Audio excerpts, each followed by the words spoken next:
Hey, welcome to this edition of Tech Edge.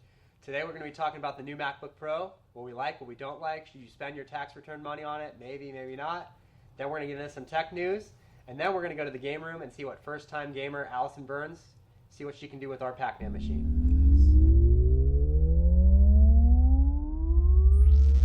Hey, I'm Forrest Feld. I'm Matt Morey. I'm Rafael. And today we want to talk to you about the new MacBook Pro. Yes. Where is my MagSafe connector? You can buy an adapter and get your MagSafe for extra $100. So I now have an adapter for my display port. I have my MagSafe adapter. I have my USB adapter, and I have my Ethernet adapter. And you've got a touch bar. Yeah, but you have to have an SD card adapter too, which sucks. You know, that's something they should have kept. I like the styling. Of course, it has the traditional Apple styling. It's got the new grill ports for the speakers. That's excellent. I really like that. I also like that Apple is pretty much dropping the mechanical drives in all their products, and Correct. they're doing SSD across the board. That's great. Yeah. All right, we're going to throw up an image of what the new MacBook looks like. Of course, it's got the traditional Apple styling. It's nice and thin. It's light. It'll fit in your backpack.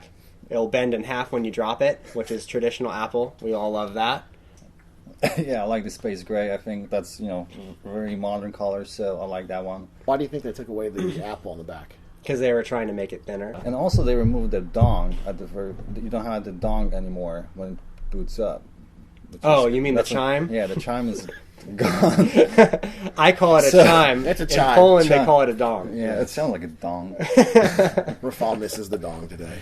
But anyhow, that's so they're actually removing all the traditional stuff they had. So MagSafe, the sound, the light up, and they're actually sticking now with 4 ports when before you had all variety of ports. Yeah.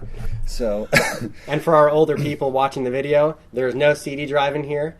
If you can find somebody that cares, that's interesting, but I figured we'd mention it because that's a question we get a lot. No optical port. No optical drive. Take the AOL CDs. You'll have to load AOL a different way. no, well, or you want to get Apple Care Plus or whatever they call it, because if that thing breaks, I mean, the replacement parts for this stuff is going to be over $1,000 at first, and Apple Care is like $400 for 2 years. So I think that's worth buying it if you're spending up to $4,000 for a laptop. There is no replaceable parts inside the MacBook Pro with Touch Bar. If it breaks, there's nothing we can really do other than replace the logic board or components on the logic board. Which There's is going to be expensive. No removable hard drive, no upgrades. When you buy it, you must buy what you want, or else you are stuck, or else you will have a very pretty boat anchor. The fact that you can't play games on it is going to change a lot. If you can't multi-use the laptop for both work and play, it's going to be a lot of market share that's not going to buy into it. Yeah, I mean, again, it has a nice screen, so you can see the color reproduction is very nice. So for video editing and editing pictures is awesome. But if you want to see some nice gaming, it's not going to happen on that machine because it's not powerful enough.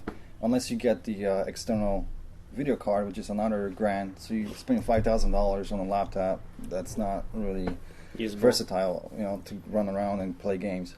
I'm an Apple fan. I have a Surface here, but I have Apple at home. I'm probably going to be one of those people that badmouth the new MacBook Pro, but then I'm sitting there with it with 19 dongles plugged into it. That's right. With a smile on my face and my credit card maxed out due to dongles. Yeah, another cool thing is actually they have the bigger trackpad. I mean, that thing is huge. On one hand, it's kind of cool. I was hoping they're actually going to add the stylus so you can actually use the trackpad on the iPad Pro and actually draw on it. That would be a lot better than that touch bar. It's kind of useless, really, right now at least. Do you think there'll be an aftermarket dong module that I can buy to add on? I mean, they already have this, or maybe they will use like the Magic Mouse with the trackpad. Yes. Technology built in the iPad Pro. I was talking about the dong. The chime. The chime. Like if we can get the chime back, I want an you think there's a dong? aftermarket dong module. That would be a good idea. Apple, if you're listening, please supply us an aftermarket dong module. I'd love to plug it into my dongle. How is it possible that Apple could release a product that from the factory, without a dongle, you can't plug an iPhone 7 into a MacBook Pro Touch Bar without either buying an extra cable or a dongle? How is that even possible that could have slipped through the It's a discussions? small detail that slipped in. Small detail. I think they're busy working on watches. Yes, they love retail products. I think this Tim Cook leadership is bringing Apple through a retail chain, retail channel where he can present something in a Macy's store. Yeah, it's not it's the a tech fashion is not. statement. Yes, it's a more fashion statement than the actual technology itself. However, how do I plug my new Lightning headphones into my brand new MacBook Pro Touch Bar With an Adapter. They don't even have a Lightning to. I don't think they have an adapter that will do that. Right. We'll have to go on the old interwebs and We see have if they to make create that. one. Someone needs to invent Kickstarter, Lightning adapter to MacBook Pro Touch Bar. Add it to my array of dongles. I already have 9 on order. And my dong module. Dong module. And that's all I got to say about that. And now, game time. Nice. What was that? Something for the ladies.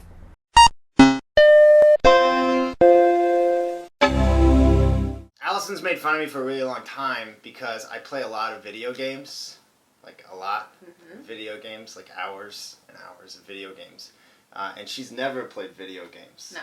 So, I've challenged her to a video game, competition. And we're going to start small. We're going to start with Pacman. We're going to work our way up through all of the different consoles and video games. And we're going to play one video game, and whoever gets the highest score wins. I'm not quite... Wins what? I don't know. Alright, so here we go. Pacman. Okay. Oh, God, that's loud. Yeah, it gets really loud. What is the object of this game? To eat all the balls? Ah! You ate when you eat these things, you don't use all of the flashing dots yet. Why? Because you're fucking yourself. You gotta... Ah. Oh, you can do that? You can exit, like, stage left and come back stage right. This is impossible. How does a first-time Pac-Man player get to level 4? I score 13,480. It's impossible. It's like beginner's luck. So my technique is I go up layers. Like first I start at the bottom, then I go up, and I save all my flashing fucking. I just have to finish level 1. I don't know. See, that ghost was a dumbass. I was like right behind him. Get that cherry to... Right. So, I lost. And you won. But I think it was beginner's luck. Right. So, but, once we start getting actual, like, controllers in our hand, it's... all bets are off. Like, no, I was at... No, I will say that will probably be the case. Because when there's a lot of buttons involved, this was very simple. It's a joystick and nothing else. She's really good with So, joysticks. my mom's going to watch this. Wow. That was something. If she's doing this for Pac-Man, I think Chris has got to run for his money here in the rest of the games. She lasted longer on the game, too, than Chris. Chris. Hey, have you guys heard about the St. Louis Library virus attack? No. Do you know what Cryptolocker is? Yep. So there's a computer virus called Cryptolocker, and when you get this virus, it downloads into your computer and it locks it out completely. Yep. You have to give Bitcoin, which is a form of internet currency, to some guy probably overseas somewhere, and they'll unlock your computer. If not, you lose your data forever. So this library in St. Louis got hit with this attack, and all their computers are locked down. Can you imagine going to a library and there's not one computer, and just on the screen it's just flashing, this computer has been taken over by some random person? Isn't that crazy? Yeah. So what does the library do then? Like, what's their procedure? Pay the bill, replace the computers. Right now, what I've heard is that they just cornered off all the computers and just have it say, out of order for now. But that's the world we live in now, is that, this kind of cyber attack can happen anywhere. Okay, so can you, like, do something to prevent those attacks, or can you, like, remove it? Yeah, I mean, a trained professional can remove it, but the data usually cannot be recovered unless you pay them, which is pretty unfortunate. And what's the price of getting your data back? It depends. This one was $35,000. But it's usually in Bitcoin, so it's not traceable. I remember they used to do something with, like, Walmart card, like you would go to Walgreens, have to send money. Yeah. Some kind of weird They used to do transfer. that with the fake Microsoft phone scams. If you get a call from Microsoft and they want you to pay them in Walmart gift cards, big red flag. Yeah. Big red flag. Don't call the number. Don't answer the number. Don't do it. buy Walmart gift cards and get them to a random phone person. Thanks for watching this episode of Tech Edge. And now you get to watch Curtis interrupting us multiple times on camera. Fuck. Yeah. Would you get out of the shop, please? On an American clock, we have trying to 12 shoot. hours. We're trying to shoot. Okay, We're trying to well, shoot. American clock. You have